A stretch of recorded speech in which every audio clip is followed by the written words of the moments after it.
Hello friends, तो welcome back to another video.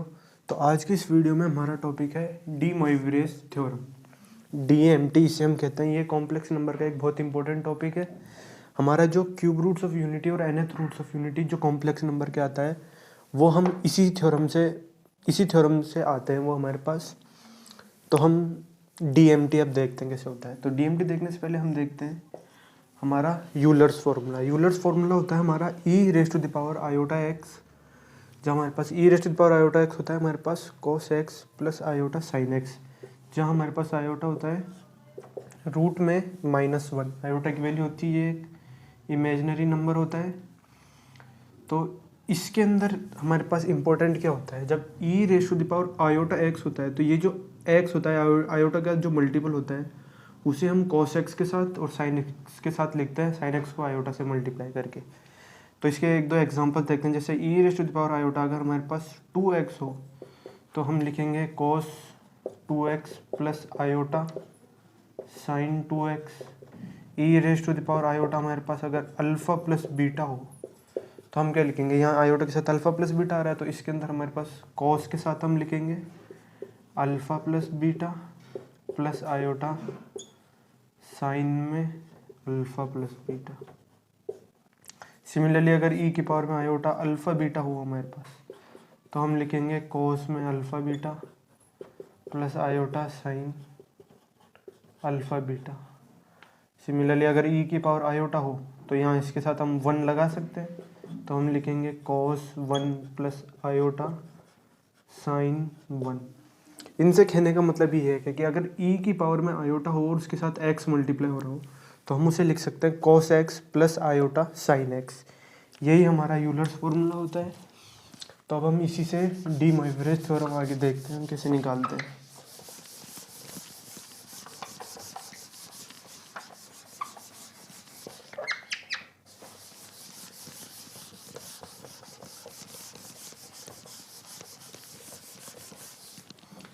तो हमारी डी मोइवरेज जो थ्योरम होती है उसके अंदर हम करते हैं cos theta plus iota sine theta की पावर में n। अब हमारे पास यहाँ पर n के 3 केसेस होते हैं। पहला केस होता है n belongs to integer, n कोई एक इंटीजर हो, +1 -1 0 एंड सो ऑन ऐसे चलता जाए। दूसरा केस होता है हमारे पास n एक n की जगह हमारे पास हो n बिलोंग्स टू एक वो हो फ्रैक्शन हो कोई of the form 1/q, 1/q की फॉर्म का कोई एक फ्रैक्शन हो। और तीसरा केस होता है हमारे पास n कोई भी एक रेशनल नंबर हो, rational number of form p/q। ये हमारे पास 3 केस होते हैं। तो हम अभी सबसे पहला केस इसके अंदर देखते हैं जब n हमारे पास एक इंटीजर है। तो मैं यहाँ लिख देता हूँ पहला केस हमारे पास। फर्स्ट केस है हमारे पास cos theta plus iota sine theta की पावर में n है और n हमारे पास एक इंटीजर है। तो इसकी वैल्यू हमें निकालनी है। तो हम कैसे करेंगे, इस cos theta plus iota sine theta को हम e raise to the power iota theta लिख सकते हैं और उसकी पावर में n है। और जब हम इस ब्रैकेट को हटाएंगे तो ये हमारे पास हो जाएगा e की पावर आयोटा n थीटा। और इसे हम लिख सकते हैं, जब यहाँ पर आयोटा के साथ अब क्या आ गया, n थीटा आ गया, तो इसे n थीटा को लिख सकते हैं हम cos of n theta plus iota sign of n theta.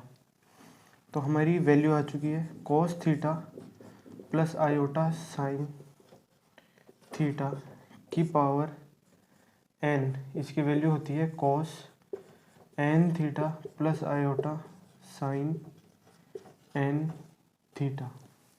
Simply हमें करा क्या है, जब n कोई इंटीजर हो, पॉजिटिव नेगेटिव और अगर 0 भी हो, तो हम इस n को इस थीटा से भी मल्टीप्लाई करके लिख देंगे और इस थीटा से भी मल्टीप्लाई कर देंगे। मतलब थीटा की जगह हम n थीटा कर देंगे, n थीटा और ये पावर हट जाएगी। तो ये हमारा पहला रिजल्ट है। अब हम दूसरा रिजल्ट देखेंगे जिसमें हम ये फ्रैक्शंस के लिए करेंगे। तो फ्रेंड्स हमने पहला रिजल्ट देख लिया था cos theta plus iota sine theta. जब n पावर n हो तो इंटीजर हो अगर n तो हमारे पास रिजल्ट आता है cos n theta plus iota sign n theta. अब हम दूसरा रिजल्ट देखते हैं। cos theta plus iota sine theta की पावर में जब 1/q हो और q कोई एक इंटीजर हो 0 को छोड़कर, क्योंकि 0 पर ये वैल्यू नॉट डिफाइंड हो जाएगी, तो q एक कोई इंटीजर है 0 को छोड़कर, तो इस कंडीशन में हम क्या करेंगे। तो ज़्यादातर स्टूडेंट्स क्या करते हैं, जो फर्स्ट हमारा रिजल्ट आया था उसी को इसके अंदर अप्लाई कर देते हैं और रिजल्ट लिख देते हैं cos of theta by q plus iota sign of theta by Q. इस 1/q को जैसे हम इसके अंदर थीटा को n से मल्टीप्लाई करके लिख देते हैं, उसी तरह यहाँ पर भी इस थीटा को 1/q से मल्टीप्लाई करके ये लिख देते हैं और रिजल्ट लिख देते हैं ये। लेकिन ये हमारा इनकम्प्लीट सोल्यूशन होता है, क्योंकि इस केस में ये क्या है, इसका क्यूएथ रूट है। इसको एक तरह से हम क्यूएथ रूट भी लिख सकते हैं cos theta plus iota sine theta को। और जब क्यूएथ रूट आ जाएगा तो इसके हमारे पास क्यू वैल्यूज आती है।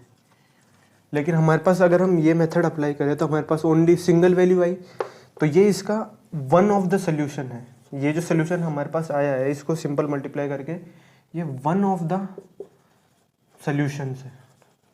मतलब इसके हमारे पास बहुत सारे सोल्यूशन होते हैं, उनमें से एक सोल्यूशन ये होता है।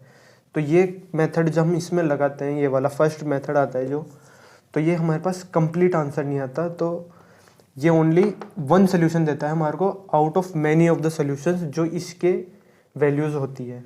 तो अब हम देखते हैं हम उन्हें कैसे निकालेंगे। इसे एक बार मैं हटा देता हूँ।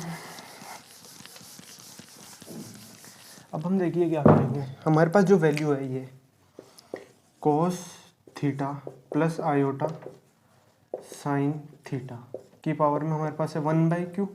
q 0 नहीं हो सकता और कोई इंटीजर है, फ्रैक्शन है। तो इसे हम क्या सपोज कर लेंगे, ये हमारे पास एक कॉम्प्लेक्स नंबर है। cos theta plus iota sine theta ये कॉम्प्लेक्स नंबर है। तो हम राइट हैंड साइड में इस पूरी का वैल्यू को हम एक कोई कॉम्प्लेक्स नंबर अज्यूम कर लेंगे, cos alpha plus iota sine alpha. हमने इस वैल्यू को एक कॉम्प्लेक्स नंबर के बराबर अज्यूम कर लिया है, cos alpha plus iota sine alpha. अब हम क्या करेंगे, देखो cos theta plus iota sine theta, हम क्या करेंगे, बोथ साइड्स q से पावर रेज कर रहे हैं, तो हम लिख सकते हैं cos alpha plus iota sine alpha की पावर q। हमने क्या करा, यहाँ पावर 1/q थी तो हमने बोथ साइड्स पावर q से रेज करा, तो इसकी जो पावर है वो q से मल्टीप्लाई होगी और इधर भी q से मल्टीप्लाई हो जाएगा, तो q से q कैंसिल हो जाएगा। यहाँ पावर हो जाएगी 1, तो वो मैंने लिखा नहीं, और इस तरफ हमने पावर q लगा दी। तो हमारे पास इसको हम इस तरह भी लिख सकते हैं cos theta plus iota sine theta की power cos alpha plus iota sine alpha की पावर q। अब ये जो q है, हम इसके अंदर जो हमारा फर्स्ट रिजल्ट आया था cos theta plus iota sine theta की पावर n को हम लिख सकते हैं cos of n theta plus iota sign n theta. जो हमारा पहला रिजल्ट था जहां हम इस n को इस थीटा से मल्टीप्लाई करके लिख सकते हैं, तो वो रिजल्ट अब हम राइट हैंड साइड पर अप्लाई कर सकते हैं, क्योंकि यहाँ हमारे पास q आ गया है और q एक इंटीजर है, तो हम लिख सकते हैं cos theta plus iota sine theta हमारे पास आ जाएगा cos। अब इस q को हम इस अल्फ़ा से मल्टीप्लाई करेंगे तो cos q alpha plus iota sign q alpha. अब हमारे पास ये इक्वेशन आ गई है। अब हम क्या करेंगे, देखो ये कॉम्प्लेक्स नंबर है और ये दूसरा कॉम्प्लेक्स नंबर, और ये दोनों बराबर है, तो हम इनके रियल पार्ट और इमेजिनरी पार्ट कंपेयर कर सकते हैं। रियल पार्ट क्या होता है, वो नंबर जिसके साथ आयोटा नहीं आ रहा होता है। इसके साथ आयोटा आ रहा है यहाँ पर, तो इसके साथ जो मल्टीप्लाई में ये इसका क्या है, इमेजिनरी पार्ट है। साइन थीटा इस कॉम्प्लेक्स नंबर का इमेजिनरी पार्ट है, और यहाँ पर आयोटा के साथ क्या आ रहा है, साइन क्यू अल्फ़ा। तो साइन क्यू आयोटा के साथ जो मल्टीपल में है साइन क्यू अल्फ़ा, ये इस कॉम्प्लेक्स नंबर का इमेजिनरी पार्ट है। और रियल पार्ट क्या है जो आयोटा के साथ नहीं आ रहा, ये इसका रियल पार्ट है और इसका रियल पार्ट है। तो हम इन दोनों नंबर्स के रियल और इमेजिनरी पार्ट कंपेयर कर देते हैं। तो हम यहाँ लिखेंगे cos theta is equal to cos q alpha. इसे एक मिनट, हम ऐसे नहीं लिखेंगे, हम लिखेंगे cos में q alpha is equal to cos theta. हमने क्या करा, इस क्यू अल्फ़ा को इस थीटा से मल्टीप्लाई कर, इससे कंपेयर कर दिया, और यहाँ लिख देंगे हम साइन में q alpha is equal to sine theta. अब हमें करना क्या है, हमें अल्फ़ा की वैल्यू निकालनी है। हमारे पास क्या है अल्फ़ा, हम ये वैल्यू है हमारे पास cos theta plus iota sine theta की पावर 1/q। तो अगर हम इसके अंदर अल्फ़ा की वैल्यूज़ अगर हम निकाल लें तो हमारे पास सोल्यूशन आ जाएगा इसका, इसकी वैल्यू हमारे पास आ जाएगी ये। तो हम यहाँ से अगर हम अल्फ़ा निकाल लें तो अल्फ़ा, अब हमारे पास एक और कंडीशन है इसके अंदर, हमारे पास दो कंडीशन आ रही है, cos q alpha is equal to cos theta और sin q alpha is equal to sin theta. अब ये दोनों इक्वेशंस एक साथ सेटिस्फाई होनी चाहिए हमारे पास, ये भी सेटिस्फाई होनी चाहिए, ये भी सेटिस्फाई होनी चाहिए, क्योंकि ये दोनों बराबर है। तो cos थीटा इसके बराबर होना चाहिए और इसके बराबर होना चाहिए और एक साथ बराबर होना चाहिए। तो अब इसके अंदर cos q अल्फ़ा और cos थीटा हमारे पास बराबर आ चुके हैं। तो हम ट्रिग्नोमेट्रिक इक्वेशंस जो होती है हमारा टॉपिक, जो हम पहले पढ़ चुके हैं या पढ़ते हैं, तो उसके उस हिसाब से हम q अल्फ़ा की वैल्यू ट्रिग्नोमेट्रिक इक्वेशन के रिजल्ट से हम लिख सकते हैं 2n pi plus minus theta. जो हमारा कॉस का, इसका एक बार मैं हल्का सा बता देता हूँ कैसे होता है ये। जो हमारा कॉस का कर्व होता है वो कुछ इस तरह से होता है। तो जो वैल्यूज़ होती है वो हर पाई के ऊपर रिपीट करती है। तो इस तरह से हम वैल्यूज़ लिख सकते हैं, 2n पाई के मल्टीपल पर वैल्यूज़ रिपीट करती है। तो हम सोल्यूशन लिख सकते हैं cos q अल्फ़ा और cos थीटा का, q alpha is equal to 2n pi plus minus theta. तो यहाँ से हमारे पास अल्फ़ा की वैल्यू आई, q अल्फ़ा की दो वैल्यूज़ आई हमारे पास, एक बार हम प्लस साइन लेंगे, एक बार माइनस साइन लेंगे। तो 2n पाई प्लस थीटा और q अल्फ़ा की दूसरी वैल्यू आई है हमारे पास 2n पाई माइनस थीटा। अब हम ये दो वैल्यूज़ को उठा के यहाँ पर डाल देते हैं, या फिर एक बार हम करते हैं, अब इस इक्वेशन के अंदर हमारी इस इक्वेशन को हम लेते हैं q alpha is equal to 2n pi और दोनों तरफ हम साइन फंक्शन लगा देते हैं। तो हमारे पास आएगा sine q alpha is equal to 2n pi plus theta, तो sine 2n pi plus theta. हमने क्या करा, इस इक्वेशन को लिया q alpha is equal to 2n pi plus theta और दोनों तरफ साइन फंक्शन लगा दिया, sine q alpha is equal to sine 2n pi plus theta. तो हमारे पास साइन q अल्फ़ा आया। अब sign 2n pi plus theta है हमारे पास, तो ये पूरी एक साथ एक वैल्यू है 2n पाई प्लस थीटा। तो साइन का 2n पाई के मल्टीपल पे हम अगर प्लस थीटा करते हैं तो इसकी वैल्यू होती है साइन थीटा के बराबर ही आते हैं। ये भी हमारा ट्रिग्नोमेट्री से ही आ रहा है रिजल्ट। तो हमारी साइन q अल्फ़ा आ गया साइन थीटा के बराबर आ गया, और यही हमारी दूसरी इक्वेशन थी। मतलब ये जो वैल्यू है q alpha is equal to 2n pi plus theta, ये इसे भी सेटिस्फाई कर रहा है और इसे भी सेटिस्फाई कर रहा है। सिमिलरली अगर हम दूसरी इक्वेशन देखें q alpha 2n pi minus theta, तो अगर हम यहाँ पर 2n पाई की जगह माइनस थीटा आ जाएगा और इसकी वैल्यू हो जाएगी माइनस साइन थीटा। तो मतलब साइन q अल्फ़ा की वैल्यू आई यहाँ पर माइनस साइन थीटा। तो ये जो सेकंड इक्वेशन है 2n पाई माइनस थीटा, ये इसे सेटिस्फाई नहीं कर रहा है, तो हम ये वैल्यू नहीं लेंगे। तो हम ओनली फर्स्ट वाली वैल्यू लेंगे q alpha is equal to 2n pi plus theta, क्योंकि यही वैल्यू q अल्फ़ा की इसे सेटिस्फाई कर रही है। q अल्फ़ा की जो दूसरी वैल्यू है वो इसे सेटिस्फाई नहीं कर रही। तो हमारे पास रिजल्ट आ चुका है q alpha is equal to 2n pi plus theta, 2n pi plus theta. तो अल्फ़ा की वैल्यू हमारे पास आई 2n pi plus theta by q। अब इस अल्फ़ा की वैल्यू को, हाँ अल्फ़ा की वैल्यू हमारे पास आ गई है 2n pi plus theta by q। अब इस अल्फ़ा की वैल्यू को हम यहाँ पुट कर देंगे। ये जो हमारी इक्वेशन है cos plus iota sine theta, cos plus iota sine theta की पावर 1/q है। इसकी जो वैल्यू है ये पावर में जब 1/q है, तो अल्फ़ा की वैल्यू को अब हम इस इक्वेशन में पुट कर देंगे। तो अब देखते हैं हमारे पास क्या आता है। अल्फ़ा की वैल्यू हमारे पास आई थी 2n pi plus theta by q। अब इस वैल्यू को हम यहाँ पुट कर देते हैं, तो देखते हैं आंसर क्या आता है।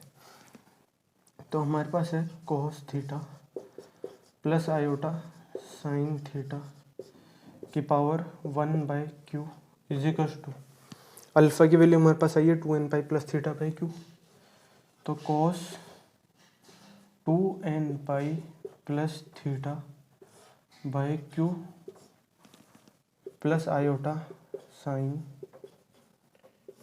2n pi plus theta by q. अब हमारे पास यहाँ पर q है और यहाँ पर हमारे पास एक टर्म आया n। तो ये जो n है ये क्या होता है, n की जो वैल्यूज होती है ये होती है 0, 1, 2 एंड सो ऑन, ये चलती जाती है।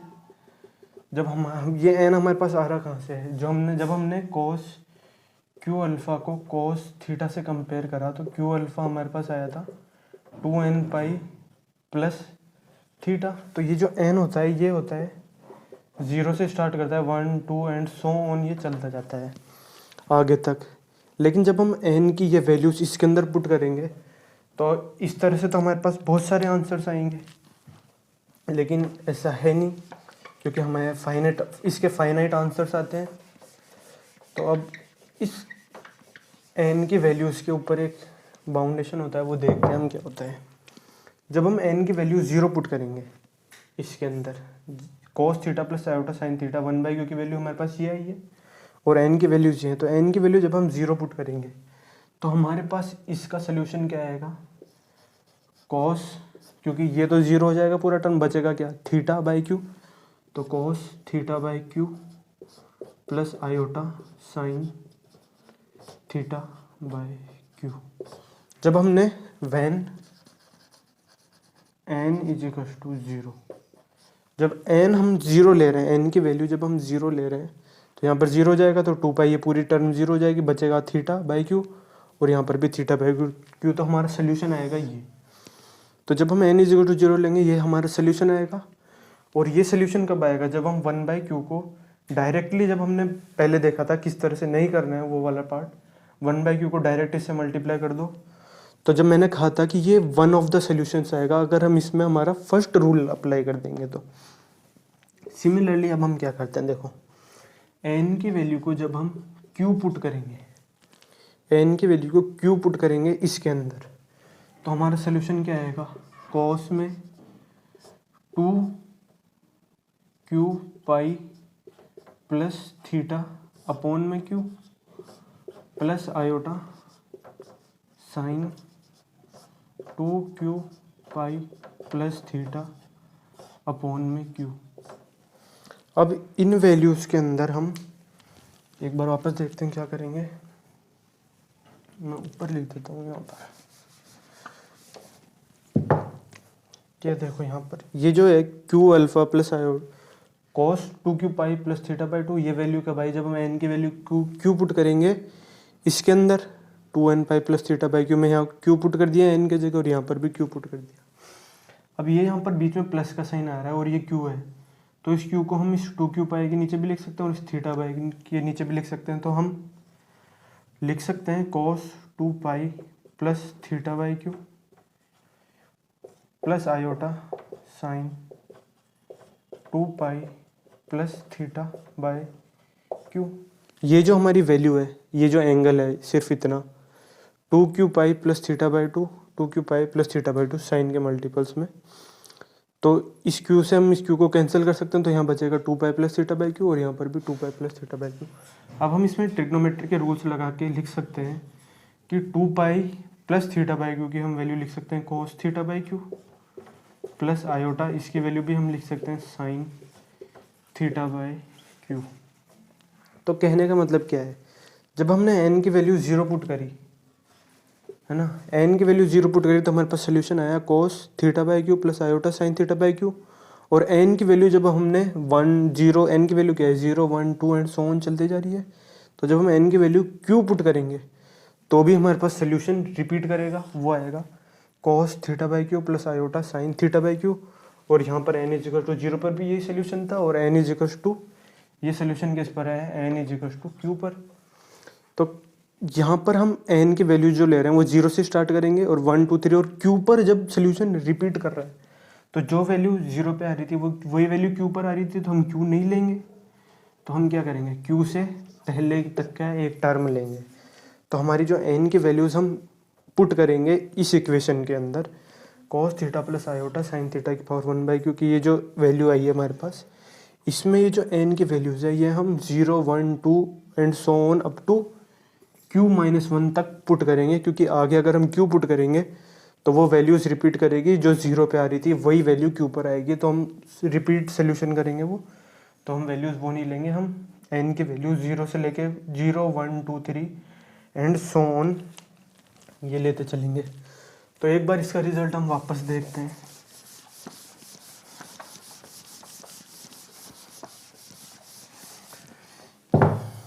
तो हमारी cos theta plus iota sine theta की पावर में जब 1/q हो, और q 0 नहीं हो सकता क्योंकि यहाँ पर नॉट डिफाइंड हो जाएगा ये, तो इसकी वैल्यू हम लिख सकते हैं cos में हम क्या करेंगे, ये जो थीटा है इसमें 2n पाई ऐड करेंगे प्लस थीटा करेंगे और इस q से फिर डिवाइड करेंगे। अगर हम डायरेक्ट डिवाइड करेंगे तो वो one of the only solution होगा, इसकी वैल्यू होगी sine 2n pi plus theta by q, और ये जो n है इसकी वैल्यूज होगी 0 1 2 and so on up to चलती जाएगी ये q-1 तक, और q-1 पे हमें रुक जाना है बस। तो इस वाले फॉर्मेट को हम इस तरह सॉल्व करेंगे। cos theta plus iota sine theta की पावर 1/q होती है cos 2n pi plus theta by q प्लस iota sine 2n pi plus theta by q, और n की वैल्यूज ये इंपॉर्टेंट है, इसके अंदर n की वैल्यू 0 से स्टार्ट होकर q-1 तक होती है। अब हम इसका तीसरा पार्ट देखेंगे, जहाँ हमारे पास यहाँ पर वैल्यू 1/q है, वहाँ पावर होएगी p/q, where q not is equal to 0, q not is equal to 0। तो तीसरा मेथड, अब हम तीसरा पार्ट हम देखते हैं। अब तो हमने डी मोइविरेज थ्योरम के हमने 2 केस देख लेते हैं, अब हम तीसरा और ये लास्ट केस है, जब cos theta plus iota sine theta की पावर में p/q हो, जहाँ q की वैल्यू 0 नहीं हो सकती और ये एक रेशनल नंबर है। तो इस केस में हम क्या करेंगे, देखो हम इस केस में लिख सकते हैं cos theta plus iota sine theta की पावर में p, और उसकी पावर में हम मल्टीप्लाई कर सकते हैं 1/q। यहाँ पर हम इस p को यहाँ लिख सकते हैं और 1/q को बाहर लिख सकते हैं। तो जब हम इसे हटाएंगे तो हमें वापस यही स्टेप मिल जाएगा, तो हम इसे ऐसे लिख सकते हैं। अब ये जो हमारे पास p है ये क्या है, एक इंटीजर है, तो हम इसके अंदर सिर्फ इतनी वैल्यू के अंदर हम वापस से फर्स्ट वाला जो हमारा रूल था उसे अप्लाई कर सकते हैं। हम इस p को इस थीटा से भी मल्टीप्लाई कर देंगे और इस थीटा से भी मल्टीप्लाई कर देंगे, तो हमारे पास वैल्यू आ जाएगी cos p theta plus iota sign p theta, और इसकी पावर में बचा हमारे पास अब 1/q। हमने इस p को इस ब्रैकेट को हटा दिया तो यह p थीटा आ गया और यहाँ p थीटा आ गया। अब पावर में हमारे पास ये 1/q बचा है। अब इस 1/q में हम जो हमने सेकंड रूल था हमारा, जब एक पावर फ्रैक्शन के अंदर हो 1/q के अंदर q की वैल्यू 0 नहीं हो सकती अगेन, तो इसे हम लिख सकते हैं cos, ये जो हमारा एंगल है मतलब ये जो वैल्यू है p थीटा, तो हम लिख देंगे cos, हम इसमें 2n पाई ऐड कर देंगे प्लस लिखेंगे p थीटा अपॉन q, और प्लस में आयोटा सेम हम साइन के साथ लिखेंगे value 2n pi plus p theta by q। तो ये हमारा थर्ड केस है, p/q हो, ये सिंपल है। सेकंड मेथड हमारा इंपॉर्टेंट था, उसे समझना ज़रूरी था, और यहाँ पर भी सेम, जब 1/q है तो n की value 0 1 2 and so on up to q-1 तक हम वैल्यूज़ लेंगे, क्योंकि उसके बाद वैल्यूज़ रिपीट करती जाएगी। तो ये हमारा इसका सॉल्यूशन है, ये हमारी डी मोइविरेज थ्योरम थी।